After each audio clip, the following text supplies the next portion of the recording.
Bonjour tout le monde et bienvenue dans cette vidéo. Je vais essayer de vous montrer comment mettre le plugin Nexus en place pour Bubble pour que vous puissiez ajouter la puissance de blockchain et NFT, smart contracts, etc. à votre application. Donc, j'avoue avant de commencer que je- j'ai mis en place quelque chose et la semaine dernière, ça a bien marché. Et là, aujourd'hui, avant de commencer d'enregistrer, je me suis rendu compte que il y a des parties qui ne marchent plus. Mais au moins, je peux vous donner des grandes lignes et des pistes à mettre en place ce système pour vous. Et puis, je vais publier une autre vidéo après où je vais traiter tous les problèmes que j'avais en mettant en place ce plugin. Donc, si vous mettez en place le même plugin et que vous avez le même problème, vous pouvez regarder la prochaine vidéo pour voir comment résoudre ces problèmes. Ben, au moins, voilà. L'idée avec Nexus, c'est que Nexus, c'est un plugin pour Bubble. Vous auriez besoin d'un bon compétence en Bubble, de mon avis, pour le mettre en place, mais vous n'avez pas non plus besoin d'être un maître Bubble. Ce plugin, ça permet à faire avec des simples modifications du plugin, à peu près tout que vous voulez faire avec le blockchain Nexus. Euh, donc, pour commencer, peut-être je vais expliquer un peu euh, les idées de pourquoi mettre un plugin Nexus dans votre application. Donc, l'intérêt avant de se lancer dedans, peut-être vous êtes déjà convaincu par cette idée de mettre blockchain et crypto monnaie dans vos applications, mais juste pour expliquer pour ceux qui sont un peu nouveaux à cette idée. Donc, pour le moment, le blockchain reste quelque chose qui est assez poussé au niveau de langage de développement. Donc, si vous voulez vous mettre sur blockchain aujourd'hui, vous êtes un peu obligé à apprendre le langage du blockchain ou mettre le code en place vous-même avec des smart contracts à déployer sur un blockchain comme Ethereum. Donc, si par exemple aujourd'hui vous voulez utiliser Ethereum, comme vous avez peut-être lu des choses sur les DApp, les Decentralized Applications sur Ethereum. C'est très intéressant comme concept, mais vous avez besoin quand même de connaître le code Solidity, le langage, et d'être capable de créer avec tous les logiciels nécessaires des applications à mettre en place sur le blockchain, de les tester. Voilà, donc c'est pas quelque chose que dans le monde no code, je crois qu'on sera capable de faire. Par contre, Nexus, c'est un blockchain où ils ont ouvert le blockchain aux appels API, qui est quelque chose qui n'existe pas avec tous les blockchains.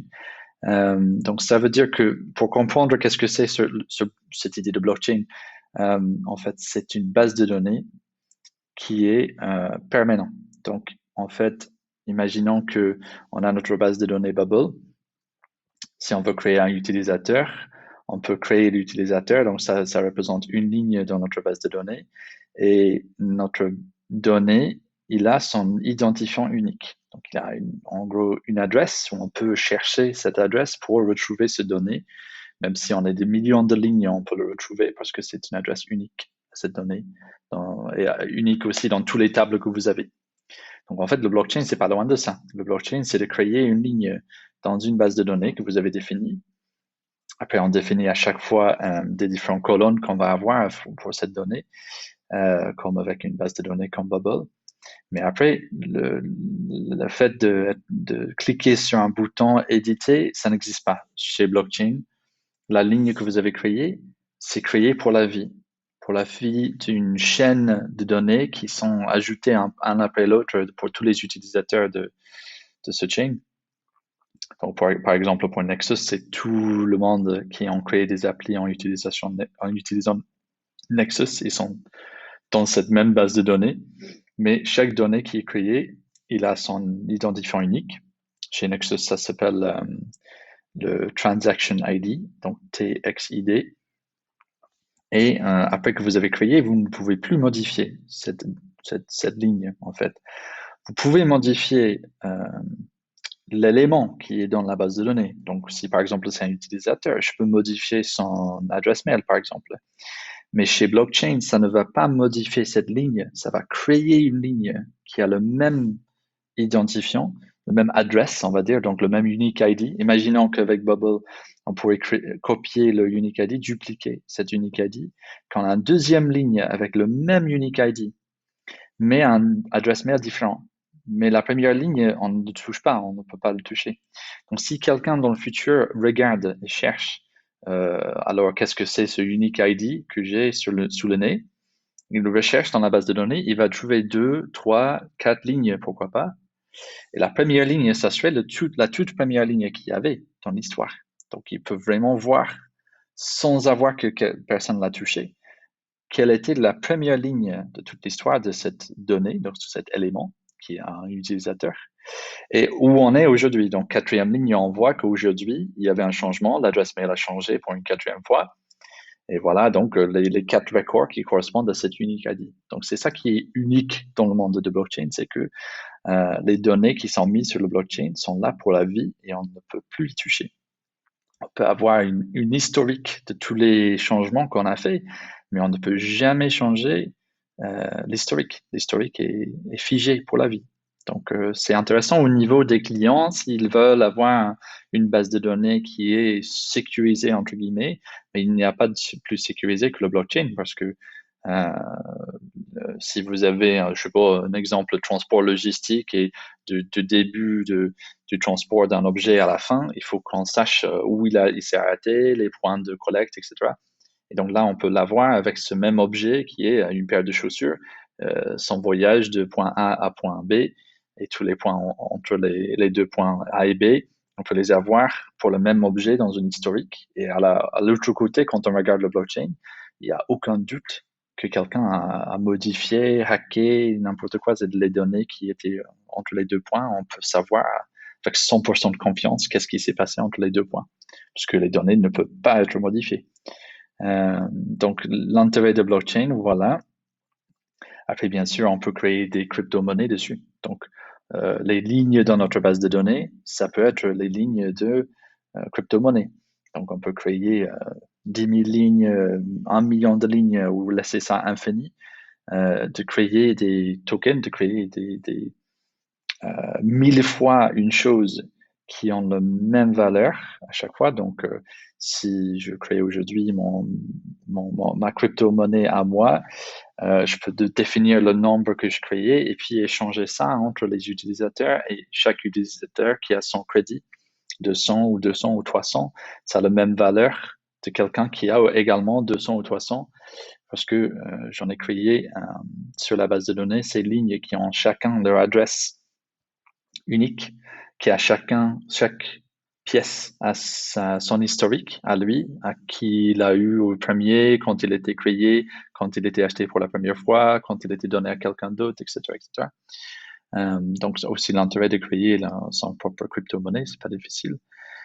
Et ajouter aussi à ce chaîne des objets qui sont non-fungible. Donc, fungible, ça veut dire qu'on peut échanger un objet contre un objet du même type et ça a la même valeur. Donc, les non-fungible NFTs sont des objets qui ont leur valeur indépendamment de toutes les autres choses dans la base de données. Donc, si je crée une ligne dans ma base de données pour des chaussures, c'est pas comme de créer la monnaie, c'est pas comme de créer des pièces, c'est de créer une seule chose qui a son propre valeur, qui a son adresse à lui, qui peut être échangé, vendu, acheté avec le même adresse. Donc, on a l'historique de tous les achats, tous les ventes, tous les transferts.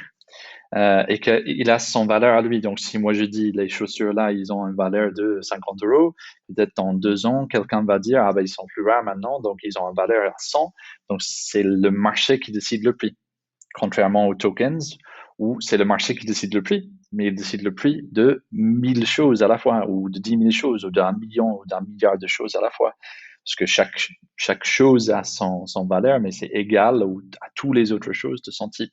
Les NFT, a priori, c'est une chose ou plusieurs choses, mais voilà, le plus souvent, c'est de mettre une seule chose sur ce blockchain et qu'il a son valeur qui joue sur le marché, sur les avis des consommateurs, etc. Donc voilà, vraiment brièvement et j'imagine très grossièrement l'explication de blockchain. Donc maintenant, on peut faire ça avec Bubble et Nexus, parce que Nexus, c'est un blockchain, comme j'ai dit, qui s'ouvre aux API. Donc nous, on peut demander à créer des tokens, à créer faire des transactions, les échanges de tokens entre des particuliers ou créer des NFT avec un simple appel au blockchain Nexus. Et puis, on peut recevoir l'adresse, les données nécessaires à montrer à nos utilisateurs où il est cet objet, combien de cette monnaie avez-vous, etc. Donc, nous, on fait le front-end de ce qu'il y a dans le blockchain derrière. Donc, comment on peut le faire avec Nexus? Vous allez dans le plugin, le marché de plugin, vous installez Nexus, c'est gratuit. La seule chose qu'il faut mettre, c'est un error code API. Bon, moi, j'ai choisi juste 404, pourquoi pas. Ça peut être autre chose si vous voulez. Je ne crois pas que c'est quelque chose qui est important, c'est juste que c'est obligatoire d'y mettre. Donc, ça, c'est la première erreur que j'avais fait. Username et password, c'est pas nécessaire. Puis, on commence à mettre en place notre appli. Donc, pour avoir les appels API qui fonctionnent avec Nexus, il faut que l'utilisateur déjà est connecté parce qu'il faut qu'on stocke à chaque fois qu'il fait quoi que ce soit, il faut qu'on a stocké et qu'on peut envoyer son session ID que moi je stocke dans un champ session ID.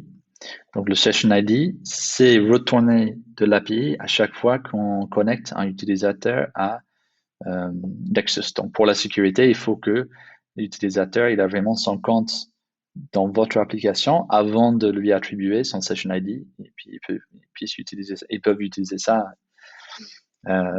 pour tous les appels qu'on va faire. Donc d'abord faire qu'il se connecte et puis pour tester, vous allez toujours faire un appel à un serveur qui est le testnet. Donc vous copiez ça, testnet.nexus.io double point 8070 parce que c'est le blockchain Nexus qui n'a pas de frais. Donc, on peut tout tester sans frais, sans vraie monnaie qui passe sans... En fait, il y a un crypto-monnaie Nexus. Si un jour vous voulez passer votre appli en vrai, il faut changer ça en API. Je crois que c'était ça, api.nexus.io. En fait, ça serait le vrai blockchain Nexus. Donc, le vrai blockchain Nexus, ça veut dire le mainnet, donc où ils sont connectés tous les utilisateurs de Nexus. Donc, c'est le plus sécurisé parce que c'est sécurisé par tous les ordinateurs qui sont connectés à ce réseau. Et donc, un jour, ça serait bien de le faire, mais après, il y a un frais qui est attaché à chaque chose que vous faites. Parce qu'il faut que chaque création d'objets ou création de tokens ou échange de tokens, il faut que c'est vérifié par tous les ordinateurs du réseau Nexus. Et donc, ça a un coût. Pour le moment, c'est très faible parce que Nexus, c'est un réseau de blockchain qui est très peu connu. Donc, si vous voulez vraiment vous mettre un jour, je vais vous dire très vite comment faire, mais c'est expliqué un peu dans la documentation du plugin qui est là. Donc, technexus.io, bubbleplugin.pdf. C'est aussi dans les forums. Vous allez avoir beaucoup d'infos dans les forums Bubble par rapport à Nexus, tout en anglais, mais bon. Donc, si un jour vous faites ça, vous mettez vraiment sur le marché Nexus, il faut demander à tous vos utilisateurs qui l'utilisent d'aller acheter des NXS, donc des coins sur Binance, par exemple, c'est le plus facile. Binance.com, NXS-BTC. Il faut acheter des coins Nexus avec des bitcoins. C'est le seul moyen de le faire pour le moment parce que ça existe depuis un moment, mais c'est quelque chose qui est très peu connu et il n'y a pas beaucoup d'utilisateurs. Donc, c'est très jeune, mais vous pouvez en acheter. Donc, vous achetez des crypto-monnaies Nexus avec Bitcoin. Donc, d'abord, il faut que vous achetez des Bitcoins. Puis, vous allez votre wallet sur Binance, mais il faut le transférer dans le réseau. Il faut demander aux utilisateurs. C'est pas pour vous. Vos utilisateurs, il faut qu'ils fassent ça. Donc, c'est galère. Bon, mais voilà, c'est comme ça. Et il faut le transférer dans un wallet qui s'appelle le Nexus Wallet. Donc, c'est un logiciel que vous téléchargez, vous transférez vos fonds, vous pouvez regarder sur Internet comment faire. Le site web Nexus, par exemple, ça a des bons guides. Vous transférez vos fonds dans une porte-monnaie Nexus qui est stocké sur votre ordinateur, mais stocké sur le réseau Nexus aussi.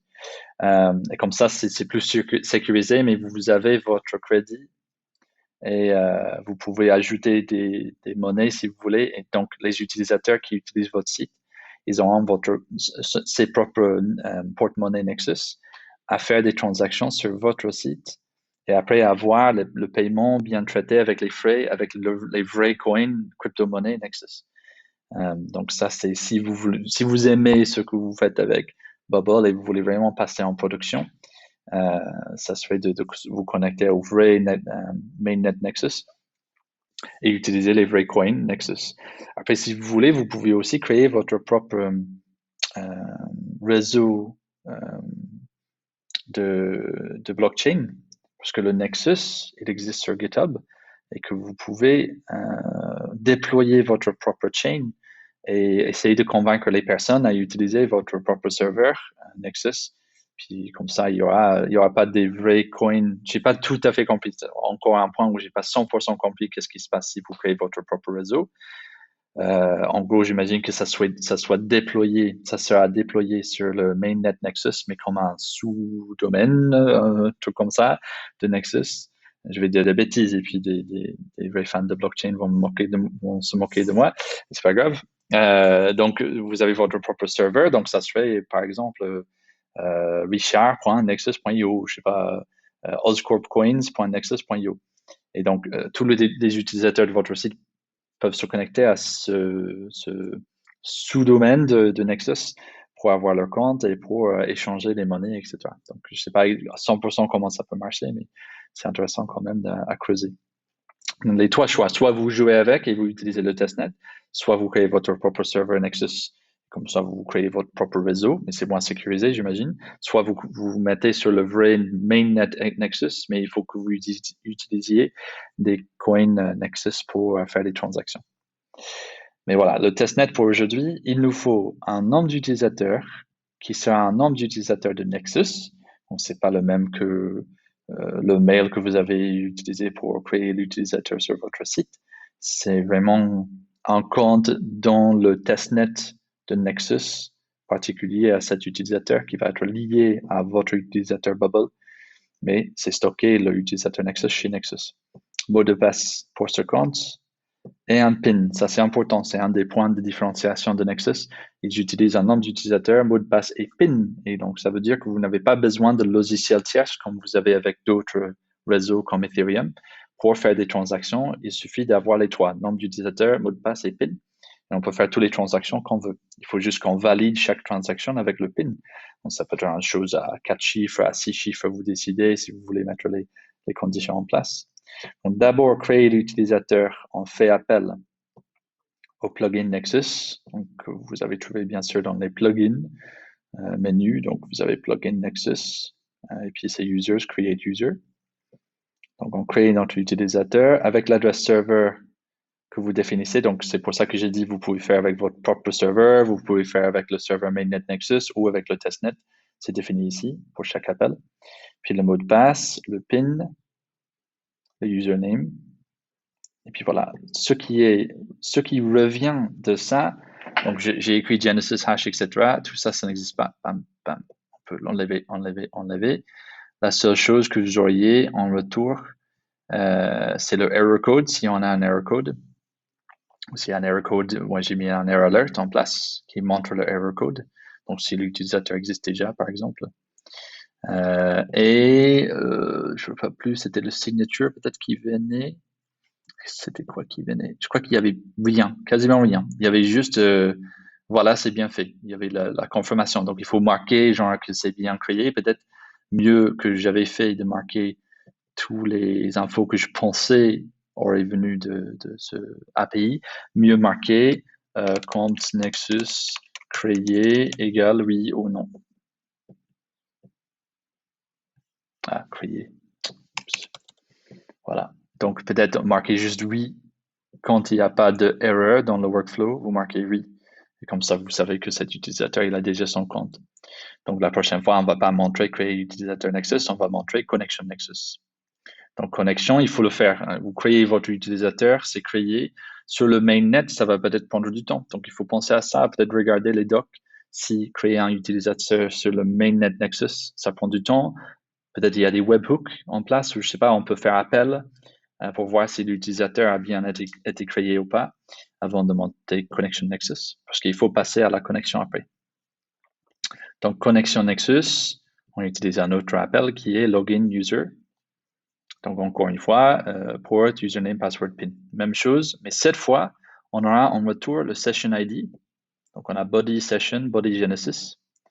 Session ID, c'est important pour tous les autres appels parce qu'en gros, c'est comme un cookie session, c'est de dire, voilà, cet utilisateur est bien connecté au net et voilà l'adresse de sa connexion. Et Genesis, je sais pas à 100% compris qu'est-ce que c'était, mais c'était aussi lié à l'adresse de cet utilisateur. Donc, je sais pas si ça change ou ça change pas. Il faut jouer avec pour voir.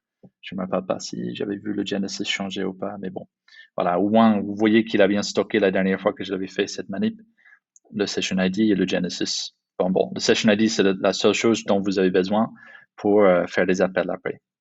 Donc, on a stocké ça chez notre utilisateur et puis on montre que la connexion est réussie.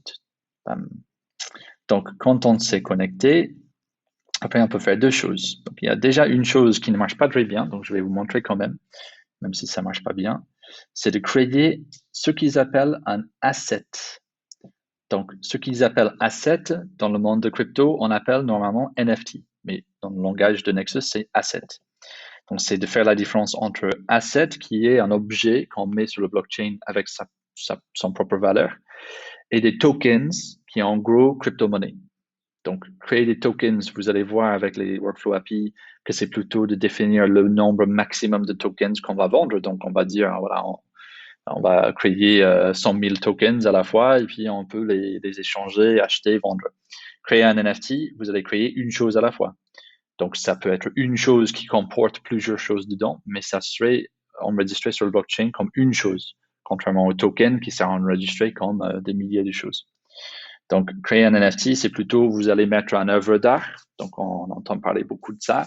Vous avez un JPEG. L'artiste qui a créé ce JPEG, il veut le mettre sur le blockchain pour s'assurer qu'il y a un seul qui est l'original, qui va être acheté, vendu par des consommateurs et que chez l'historique de cette œuvre, on peut voir là, que l'originateur, c'était vraiment celui qui a créé l'œuvre d'art sur l'historique. Et puis, ça a été acheté, vendu 1000 fois, mais au début, c'était à lui qui a créé l'œuvre d'art. Donc, pour créer l'NFT, c'est là où j'ai un problème. Parce que le plugin, si on utilise ce qui vient avec le plugin, qui est créer asset, ça marche pas très bien. En fait, donc on peut mettre le serveur, pourquoi pas, tac. Et puis le session, c'est le current user's session ID qu'on a pris lors de la connexion avec Nexus. Le nom, c'est le nom de l'asset. Donc là, on dit par exemple chaussures, et puis peut-être un code, ou voilà, chaussures Nike, ou comme vous voulez. Peut-être c'est le nom de l'œuvre d'art, donc petit déj à côté d'une rivière, je sais pas. Pin, c'est le pin qu'on a dans un champ. Donc, il faut que l'utilisateur valide son PIN à chaque fois. Bien sûr, c'est à nous de décider parce que si vous stockez le PIN chez l'utilisateur Bubble, c'est vraiment pas sécurisé. Parce que dès que quelqu'un hack notre base de données Bubble, qui est beaucoup plus facile à hacker, j'imagine, qu'un blockchain, il peut récupérer ce PIN et puis utiliser ça pour faire des appels API. Donc, moi, je ne l'ai pas stocké côté Bubble. Je préfère que l'utilisateur, il a ça en mémoire et vous faites un peu comme les wallets, comme les porte-monnaies crypto, où ils disent, voilà une phrase qu'il faut mémoriser.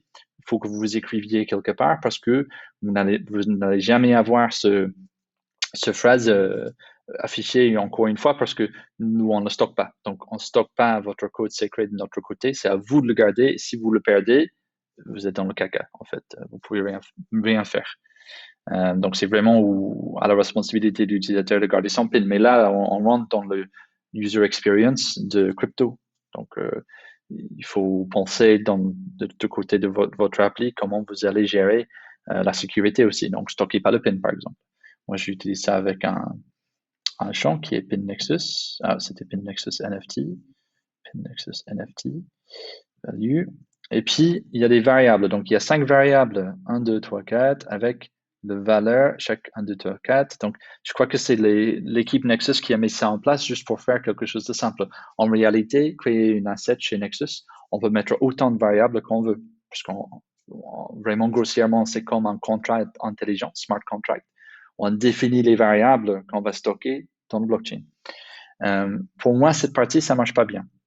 quand je crée des variables, ça les passe bien au côté Nexus, mais je n'ai pas au retour les variables. Et quand je regarde cet objet dans le blockchain et j'ai les infos, je demande les infos sur cet objet, je n'ai pas les bons variables que j'avais mis. C'est vide, en fait. Donc, je sais pas pourquoi. Peut-être c'est moi qui a fait une bêtise. Hein. Je dis clairement, hein, c'est probablement moi qui ai fait une bêtise, mais bon. C'est dire quand on dit, par exemple, variable 1, ça peut être couleur. Et donc, valeur, variable 1, ça peut être rouge. Puis numéro 2, ça peut être taille, etc. Et puis, les parties qui sont importantes, ça serait code bar, étiquette, où on stocke quelque chose, étiquette. Et ça, c'est à débattre aussi, qu'est-ce qu'on stocke quand on crée un NFT. Ben, en gros, si c'est une voiture, ça serait bien de mettre le VIN, le numéro de ce qui se trouve sur le moteur, quelque chose qui est unique à cet objet physique. Si c'est un objet comme un JPEG, donc c'est un œuvre d'art digital, pourquoi pas mettre le base 64, donc le code de l'image. Imaginons que vous mettez l'image, je sais pas comment on peut faire ça, mais non, on peut pas le faire parce que j'ai pas d'image. Mais imaginons que vous avez votre image et puis vous faites convertir. Attends, comment je peux montrer ça? Vas-y. Current users, on va mettre un profil. Ah bah, imaginons qu'on a un NFT.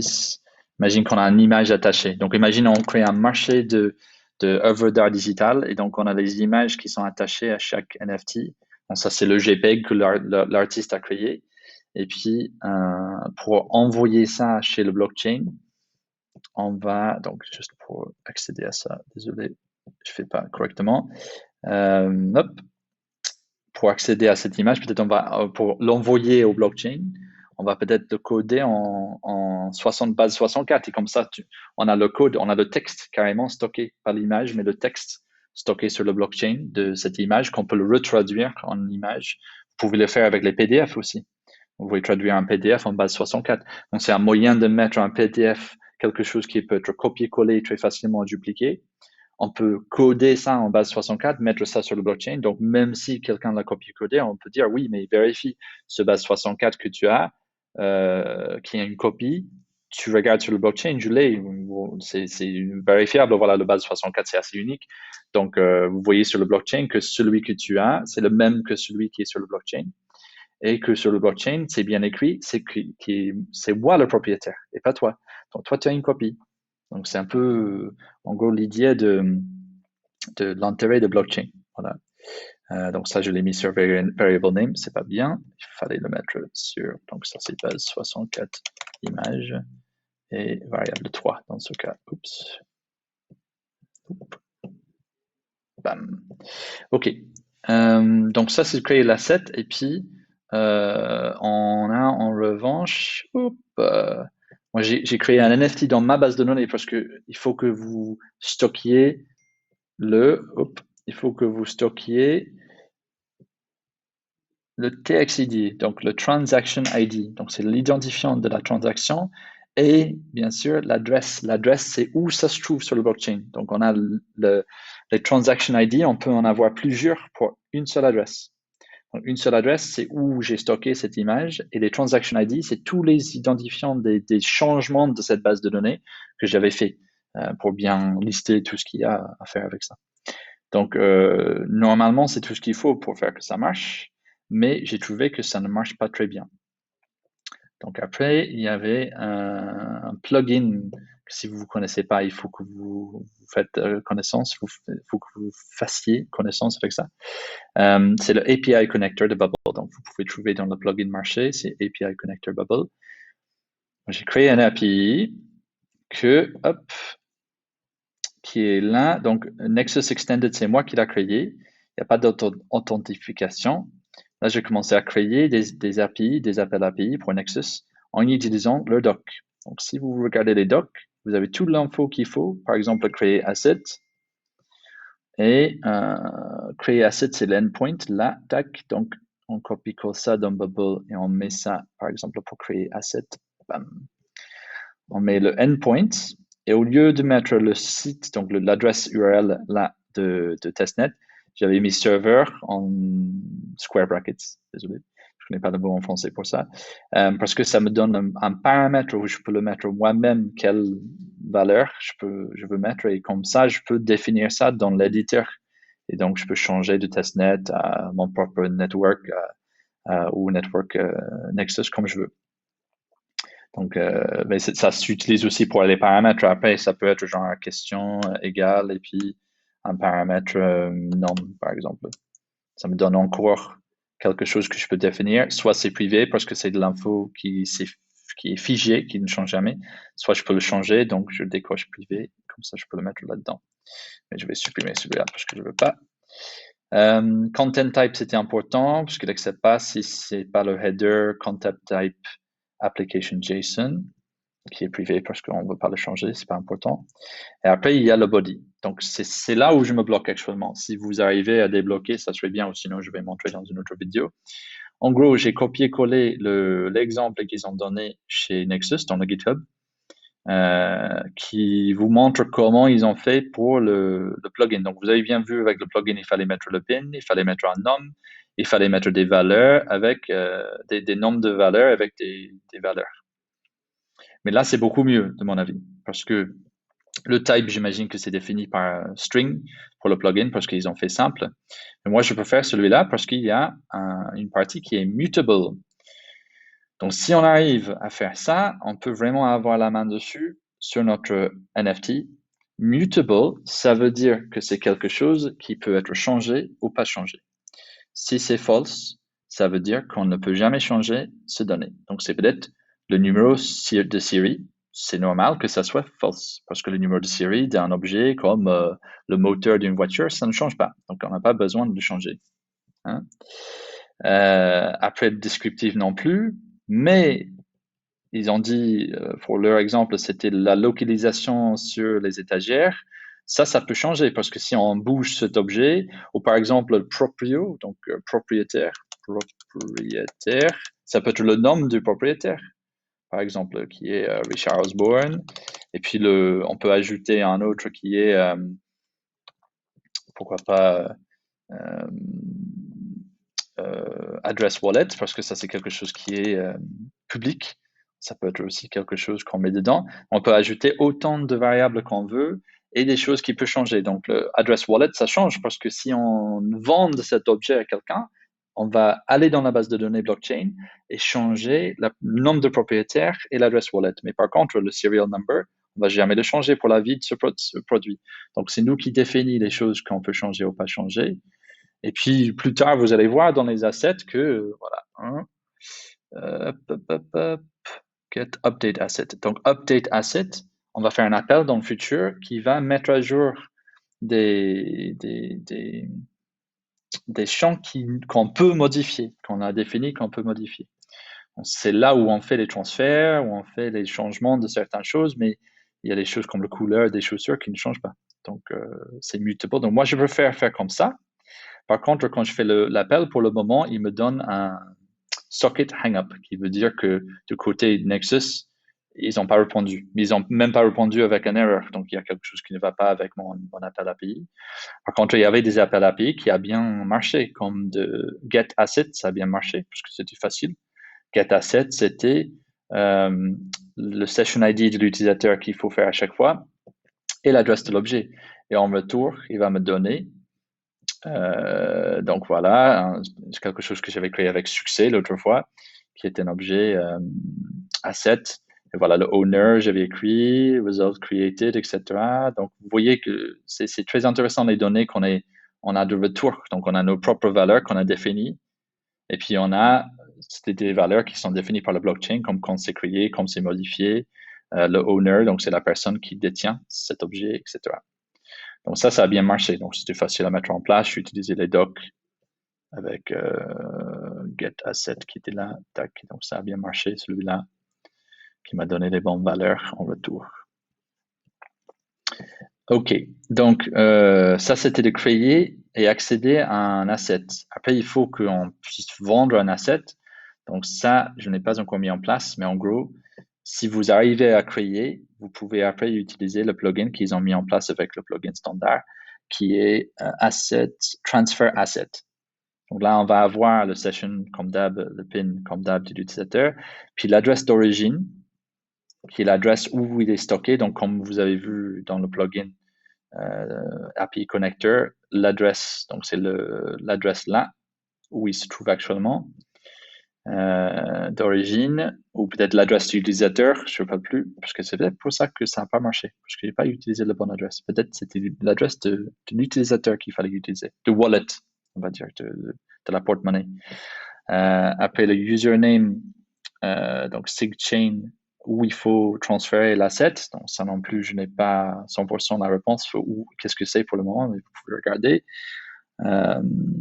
Username, ça doit être le username de l'utilisateur qu'on a stocké, qui est le nom d'utilisateur Nexus.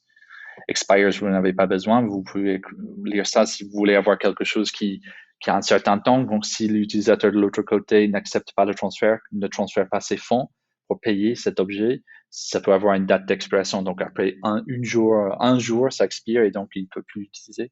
Vous pouvez jouer avec ça pour avoir quelque chose qui est, voilà, compléter la transaction sous 1 heure ou sinon ça va être invalide. Nom de la personne qu'il faut envoyer et adresse destination, vous pouvez l'utiliser au lieu de nom de la personne. C'est peut-être plus sécurisé d'utiliser l'adresse si c'est dans votre marketplace. Donc, vous avez l'adresse blockchain de la personne où il faut le transférer. Ou même peut-être il veut le transférer en dehors de votre appli vers un wallet extérieur. Il peut mettre peut-être l'adresse wallet lui-même, comme les adresses wallet, porte-monnaie sont publiques. Voilà. Donc le transfert, après moi, je sais pas. Donc vous pouvez me dire après cette vidéo, vous pouvez faire les commentaires. Peut-être je vais faire une autre vidéo qui clarifie. Mais quand on transfère, bah, de l'autre côté, il faut que la personne paye. Donc de mon avis, il faut qu'on crée un transfert qui se crée, qui dise à cet utilisateur, voilà un transfert qui est en train de se faire. Vous devez valider le transfert de votre côté. Et je crois que dans le c'était transfert et claim. Voilà. Donc je crois que ils n'ont pas mis ça en place pour le plugin. Donc il faut le mettre en place vous pour le plugin API Connector. Je crois que j'avais pas mis en place. Donc il faut créer un claim asset qui est celui-là pour dire voilà, il y a un transfert, donc moi je vais compléter et que dans votre workflow, vous dites que si quelqu'un clique pour lancer cet appel claim asset, il faut qu'il y ait un transfert de fonds aussi à côté de Nexus. Donc il faut qu'il transfère des crypto-monnaies Nexus ou votre propre crypto-monnaie si vous avez créé votre propre token. Il faut que pour finaliser la transaction, il faut qu'il paye le montant. Donc là, on est dans la logique marketplace où vous vendez un produit, ça veut dire que l'utilisateur, il faut qu'il mette sa carte de crédit et qu'il paye. Bah, dans votre appli, ça serait mettre sa carte de crédit, ça serait connecté au chain Nexus et dire, voilà, je transfère 500 tokens ou $500 à cette personne pour avoir cette NFT. Puis le transfert est complété. Donc, le transfert asset, ça va être achevé. Et puis, l'adresse sera mise à jour par le blockchain, que l'objet est maintenant chez un autre adresse qui est le nouveau utilisateur qui l'a acheté. Voilà. C'est compliqué, hein, mais voilà. Peut-être vous avez tout compris, peut-être vous m'écoutez quand c'est complètement dingue, mais bon, je vous assure que dès que vous commencez à jouer avec, moi je connaissais rien que je suis en train d'expliquer avant que j'ai commencé avec ce plugin, et là je découvre. Les documents sont très bien faits, les explications sur le site web Nexus sont très bons aussi. Et voilà, donc si vous vous plongez dedans, je vous assure que ça va venir vite. Dernière chose, ça serait de créer des tokens. Donc, si vous voulez créer votre propre monnaie, c'est assez marrant de faire et jouer avec ça. Vous n'avez pas besoin de grand-chose. Hein. Nombre de tokens. Donc, vous appelez ça Hacker Money, Oscorp Coin. Et puis, le nombre de tokens à créer, il faut le mettre. Donc, c'est genre, vous voulez avoir 1 million de pièces de cette monnaie disponibles pour les utilisateurs qui vont les échanger. C'est important de le mettre. Donc, si c'est quelque chose de très rare, peut-être vous voulez en créer 500 seulement. Si vous avez une grosse communauté, vous pensez que ça peut être le chiffre d'affaires des millions, créer 1 million de tokens et puis les utilisateurs peuvent les acheter et vendre, etc. avec. Donc, vous mettez les deux champs avec le PIN, bien sûr, comme d'hab, et vous créez un token avec le plugin fourni par Nexus. qui est assez facile à utiliser. Donc, le pin, le session comme d'hab. Supply, c'est le nombre de tokens total. Decimals, vous définissez vous-même combien de points de place décimale qu'il y a. Donc, on peut vendre 1,02 de cette monnaie, ou on peut juste vendre 1, donc s'il n'y en a pas de place décimale, ou on peut, comme un Bitcoin, faire 1,00024, un truc comme ça. Voilà. Donc, vous décidez le nombre de points décimales que vous pouvez avoir dans votre. Donc, si vous créez 500 seulement, peut-être vous voulez que ça peut être divisé en 1000 parties pour plus facilement être acheté et vendu dans le marché. Donc, voilà, vous décidez de ça. Et le nombre de tokens. Voilà. Moi, je crée un token dans ma base de données pour stocker les infos que je viens de créer, en particulier d'avoir le transaction ID et l'adresse. Ça, c'est hyper important. Donc, vous devez stocker ça quelque part pour ce token. Donc, vous êtes à peu près obligé de créer un token dans votre propre base de données. Et current supply, c'est combien il y a. Ça vous dit à chaque fois que quelqu'un vend des tokens ou achète des tokens, ça change le current supply. C'est le montant actuellement dans le marché. Donc, vous avez votre maximum. Imagine que c'est 500. Quelqu'un en achète 10. Ça veut dire que le current supply est 10, parce qu'il y a 10 en circulation. Et le max supply, c'est 500, mais le max supply maintenant, ça serait 490. Donc, vous avez 490 qui peuvent être achetés à l'origine et puis échangés entre les utilisateurs.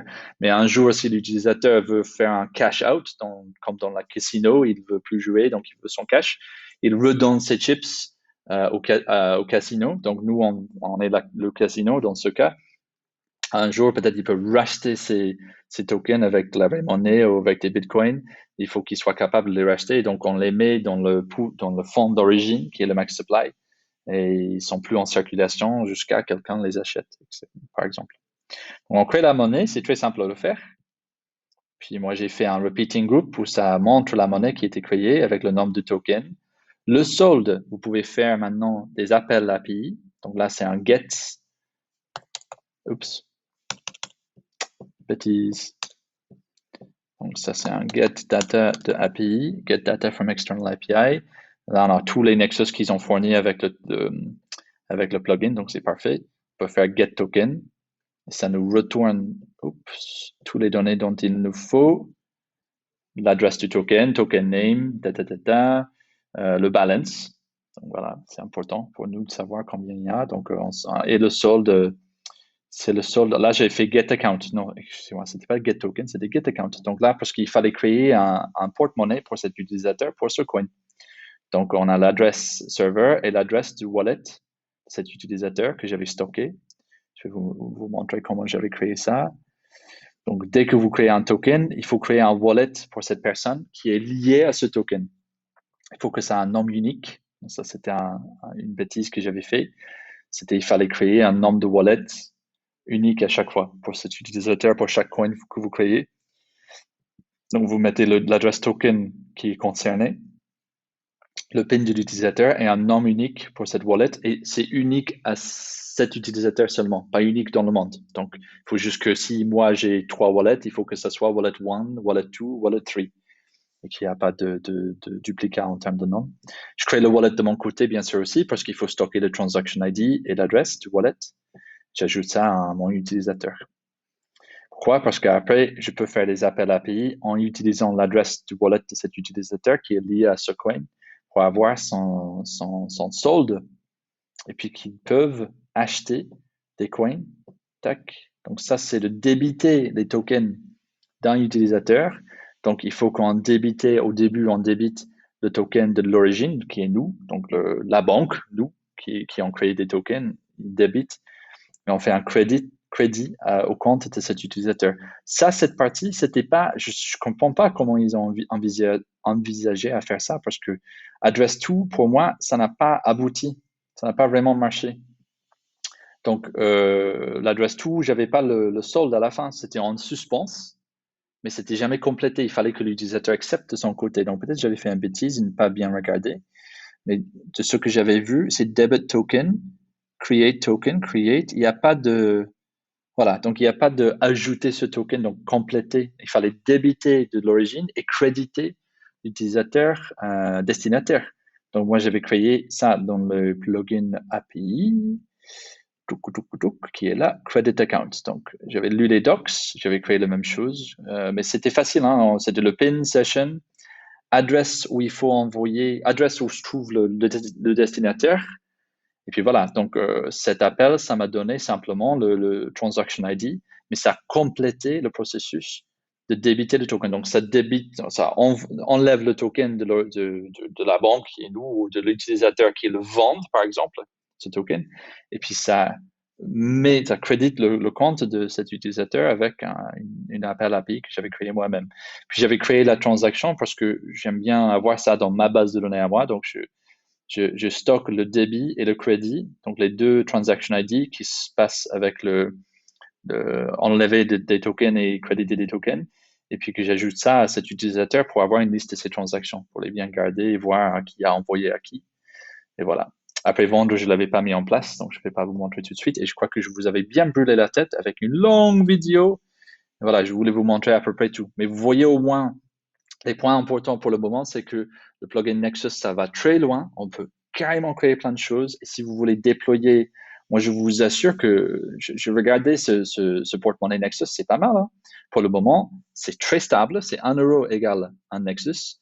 Et donc, vous pouvez y aller et utiliser ça en vrai. Hein. Moi, je vous donne pas, je suis pas conseiller financier non plus, mais moi, j'aime bien l'idée qu'on peut avoir un vrai blockchain qui a des nodes qui valide ce blockchain, qu'on peut carrément créer une appli qui utilise le blockchain, c'est un monnaie qui n'est que convertible en Bitcoin, donc c'est chiant, mais bon, pour moi, c'est un super truc à creuser si vous arrivez à créer un marché de NFT, si vous avez, j'avais l'exemple de quelqu'un qui a créé ses propres tokens pour une coworking, co-living, où les gens qui avaient des abonnements pourraient vendre et acheter des produits avec des tokens en interne. Donc, ça évite les frais de banque, ça évite les banques tout court.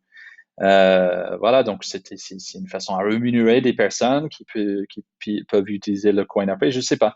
Il y a plein d'idées. Là, j'ai trop d'idées dans la tête. Donc, je compte sur vous qui regardez cette vidéo de me donner encore plus d'idées ou de partager vos histoires avec moi, comment vous avez créé, et en particulier les problèmes que vous avez rencontrés, parce que peut-être je peux vous aider avec les problèmes, ou peut-être il faut que je fasse une autre vidéo, je crois que c'est sûr, je vais faire une autre vidéo, et voilà, d'où je suis aujourd'hui et où je veux aller, peut-être vraiment créer des exemples de qu'est-ce qu'on peut faire avec ça.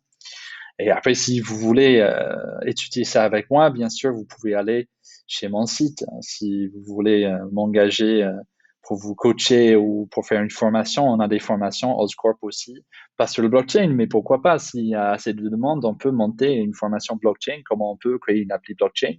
De toute façon, nos offres de formation sont sur oscorp.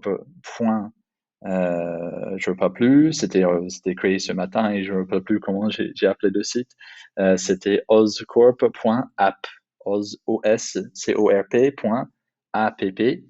Et vous allez trouver toutes les offres de formation là-dessus. Si vous voulez suivre une formation avec nous, aller un peu plus loin ou faire des sessions de coaching, voilà. Et au moins, j'espère que vous pouvez maintenant créer votre première appli avec Nexus et commencer à vraiment jouer avec. Avec le testnet, il n'y a pas de risque, il n'y a rien vendu, rien acheté. Moi, j'ai acheté des Nexus juste pour jouer.